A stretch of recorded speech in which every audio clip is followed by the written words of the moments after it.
naman natin yung sitwasyon doon sa labas ng ICC, yung mga supporters ni former President Duterte. Nakatutok siya ng ating vigilante na si Mac Ortiz. Mac, kamusta ka dyan? Chiki, Jovi and Mase, medyo mainit ngayon dito sa labas ng ICC.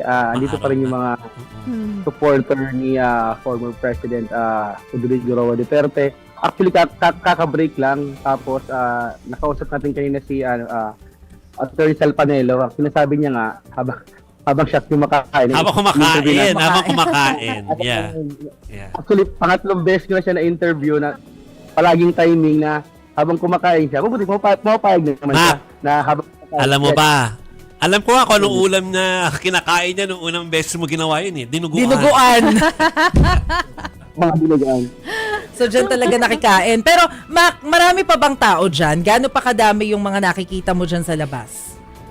Okay, siguro mga more or less mga 70 yung mga supporters ni na nandito.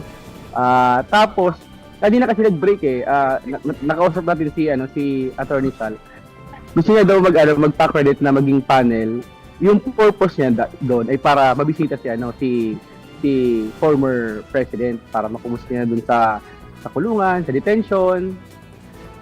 Tapos dito, may nakausap din tayo ng mga taga ibang lugar. May nakausap tayo mga taga Canada, may mga taga New York, may mga taga UK na parang sinasabi nila na parang half-hearted nga sila, na parang kinakabahan sila, parang expecting for the worst, pero hoping pa rin na sana makauwi daw si former president at doon daw litisin dun sa atin sa Pilipinas, sa ating mga korte. So, mga pro-Duterte yung nakita mo, how about yung sa kampo ng mga victims? Meron bang naka-standby dyan?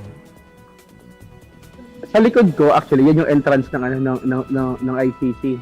Tapos yung sa harap ko mismo, andun yung tinatawag na ICC, andun yung mga pro-Duterte. Wala tayong mga nakitang mga anti-Duterte nandun sa labas. Pero yung panel nila, yung panel ng prosecution lumabas kanina, nakita natin si Attorney Neri, si Attorney Conti.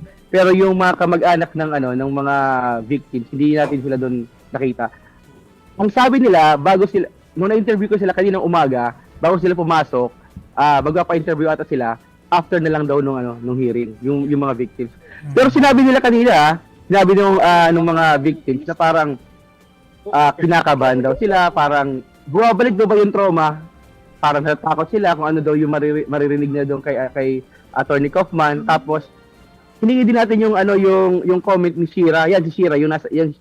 Kasi diba may AI na na photos. Yung photos na yun, ang kumuha nun ay ating kasamang si Angela prior ng hearing, nag-press con sila. Doon din kinuha na ni Angela. I myself mismo nakita ko na talaga wala silang ganung mga bags. Kasi ako mismo nagpaayos sa kanila eh. Ako nagpaayos sa kanila. Okay, mag-photo tayo dito. Nakita ko naman talaga, di naman talaga ganun yung mga bag, yung LV na nakita ko sa kumakalat viral sa SOCMED. Okay. Sige. Maraming salamat sa iyo, Mac. Thank you, Mac. Ingat.